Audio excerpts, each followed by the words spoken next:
নবীদের বৈশিষ্ট্য হচ্ছে নবীরা যেখানে মারা যায় ওখানেই কবর দিত। বিষ্ণু ইসলাম মারা গিয়েছিলেন আম্মাজান আয়েশা রাদিয়াল্লাহু তাআলা আনহার ঘরে, ফলে ওখানেই বিষ্ণু ইসলামের কবর হয়েছে।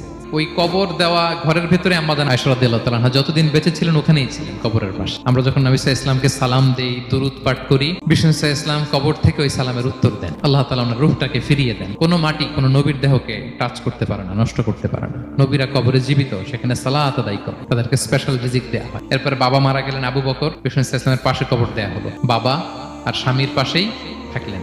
এরপর ওমরে ফারুক মারা গেলেন, ওনারও কবর দেয়া হলো। কিন্তু এখন তো আর বাবা আর স্বামীর সাথে পর্দা নাই, ওমরে ফারুকের সাথে তো পর্দা আছে। তো তখন তিনি ঘরটা হয়ে গেছে ছোট, তিনটা কবরে অনেক জায়গা স্পেস নিয়ে গেছে। এখন অল্প একটু জায়গা পর্দা টাঙাই দিলেন ওমরে ফারুকের সাথে পর্দা হিসেবে, ছোট্ট একটা জায়গায় যতদিন বেঁচে ছিলেন ওখানটাতেই। নবীদের বৈশিষ্ট্য হচ্ছে নবীরা যেখানে মারা যায় ওখানেই কবর দিত। বিষ্ণু ইসলাম মারা গিয়েছিলেন আম্মাজান আয়েশা রাদিয়াল্লাহু তাআলা আনহার ঘরে, ফলে ওখানেই বিষ্ণু ইসলামের কবর হয়েছে।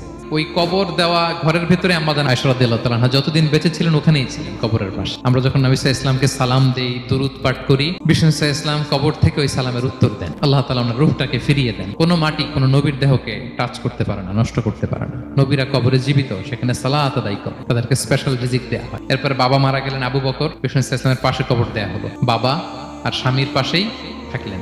এরপর ওমরে ফারুক মারা গেলেন, ওনারও কবর দেয়া হলো। কিন্তু এখন তো আর বাবা আর স্বামীর সাথে পর্দা নাই, ওমরে ফারুকের সাথে তো পর্দা আছে। তো তখন তিনি ঘরটা হয়ে গেছে ছোট, তিনটা কবরে অনেক জায়গা স্পেস নিয়ে গেছে। এখন অল্প একটু জায়গা পর্দা টাঙাই দিলেন ওমরে ফারুকের সাথে পর্দা হিসেবে, ছোট্ট একটা জায়গায় যতদিন বেঁচে ছিলেন ওখানটাতেই।